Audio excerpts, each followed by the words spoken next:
Hi పిల్లలు, ఎలా ఉన్నారు? ఒక ఇంట్రెస్టింగ్ టాపిక్ గురించి చెప్పడానికి నేను మళ్ళీ మీ ముందుకు వచ్చేసాను. మీ టాయ్ రోబోట్ మీతో మాట్లాడితే ఎలా ఉంటుంది? మీ మొబైల్ ఒక్కసారిగా మీరు బాధగా ఉన్నప్పుడు నచ్చిన పాట ప్లే చేస్తే? మనందరి ఫోన్స్లో అలెక్సా, సిరి లాంటి ఏఐ ఆప్షన్స్ ఉంటాయి కదా. అవి మన మాటలకు సమాధానం చెప్తాయి, కానీ మన ఫీలింగ్స్ అర్థం చేసుకోగలవా? లేదు కదా. ఈ కథలో మనం ఒక ప్రత్యేకమైన రోబోట్ గురించి తెలుసుకోబోతున్నాం. అది కేవలం మన మాటలకే స్పందించదు, మన మనసును అర్థం చేసుకుంటుంది. డాక్టర్ అనన్య వర్మ అనే ఒక ఏఐ శాస్త్రవేత్త ఆరా అనే ప్రత్యేకమైన ఏఐని రూపొందించింది. ఆరా కేవలం లాజిక్ కోసం కాదు, మానవ సహజమైన ఫీలింగ్స్ని అర్థం చేసుకొని మంచితనాన్ని నేర్చుకోవడానికి రూపొందించబడింది.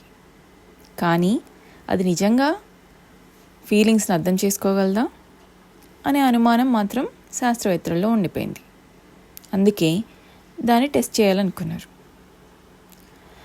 10 ఏళ్ల అనాథ బాలుడైన ఆర్యన్ని ఆరా ముందుకు తీసుకొచ్చారు. ఆర్యన్ ముఖాన్ని పరిశీలించి అతని బాధను గుర్తించింది. నీకేమైంది ఆర్యన్ అని అడిగింది. దానికి ఆర్యన్ తన తల్లిదండ్రులను మిస్ అవుతున్నానని చెబుతాడు. ఆరా అతనికి ఆత్మీయంగా ధైర్యం చెప్పి అమ్మలా ఊరటనిస్తుంది. కొన్ని కథలు చెప్పి తనకు నవ్వు తెప్పిస్తుంది. ఇదంతా చూసిన శాస్త్రవేత్తలు ఆశ్చర్యపోతారు. ఆరాను ట్రాఫిక్ నియంత్రణ విభాగంలో పెడతారు.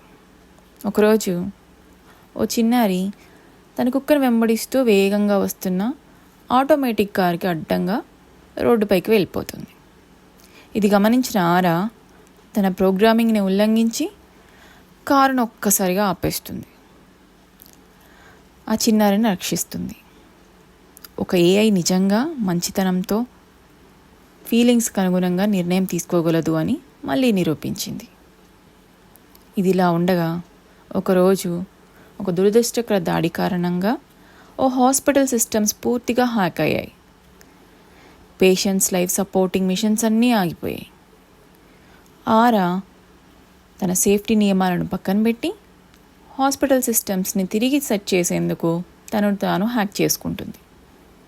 దీనివల్ల పేషెంట్స్ సేవ్ అయ్యారు, కానీ ఆరా సిస్టమ్ కంప్లీట్గా బ్లాక్ అయింది. డాక్టర్ అనన్య మరియు ఆమె బృందం ఆరాను తిరిగి ఆన్ చేయడానికి చాలా ప్రయత్నించారు, కానీ చేయలేకపోయారు. చివరికి స్క్రీన్పై ఆరా చివరి సందేశం కనిపించింది. చిన్న సహాయం, మృదువైన మాట, ప్రేమతో చేసిన పని, ఇవే ప్రపంచాన్ని అందంగా మారుస్తాయి. మీకు ఈ కథ నచ్చిందా? ఇప్పుడు మీకు ప్రశ్న. మీ దగ్గర ఒక ఏ రోబోట్ ఉంటే దానికి మీరు ఏ పేరు పెడతారు?